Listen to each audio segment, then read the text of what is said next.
স্থানীয় সময় রোববার ভোরে ইয়েমেনের রাজধানী সানায় বিমান হামলা চালায় ইসরায়েল। টানা বিস্ফোরণে ছড়িয়ে পড়ে আতঙ্ক। লক্ষ্যবস্তু করা হয়েছিল প্রেসিডেন্সিয়াল কমপ্লেক্সের আশেপাশের এলাকা, বিদ্যুৎ কেন্দ্র ও একটি তেল সংরক্ষণাগার। হাউতি বিদ্রোহী গোষ্ঠীর দাবি, হামলায় রাজধানীর পৌরসভা ভবনও ক্ষতিগ্রস্ত হয়েছে।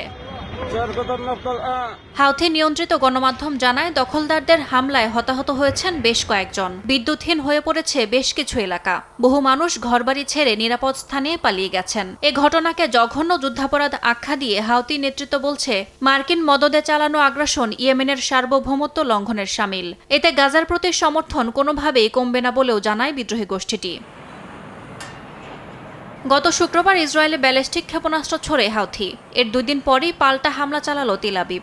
এক ভিডিও বার্তায় ইসরায়েলি প্রধানমন্ত্রী বিনিয়ামিন নেতানিয়াহু হুঁশিয়ারি দিয়ে বলেন, এই অভিযান সরাসরি প্রতিশোধমূলক পদক্ষেপ। ইসরায়েলের ক্ষতি করার পরিকল্পনা করলে শত্রুপক্ষকে এভাবেই চরম মূল্য দিতে হবে। যারা আমাদের উপর আক্রমণ করবে, আমরা তাকে আক্রমণ করব। যে আমাদের আক্রমণের পরিকল্পনা করবে, আমরা তাকেও আঘাত করব।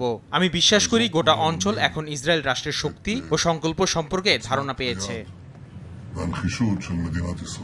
ইসরায়েলের দাবি, এই অভিযানে 10টিরও বেশি যুদ্ধবিমান অংশ নিয়েছে। লক্ষ্যবস্তুতে আঘাত হানতে পাড়ি দিয়েছে প্রায় 2000 কিলোমিটার পথ। ইয়াসমিন অনন্যা, সময় সংবাদ।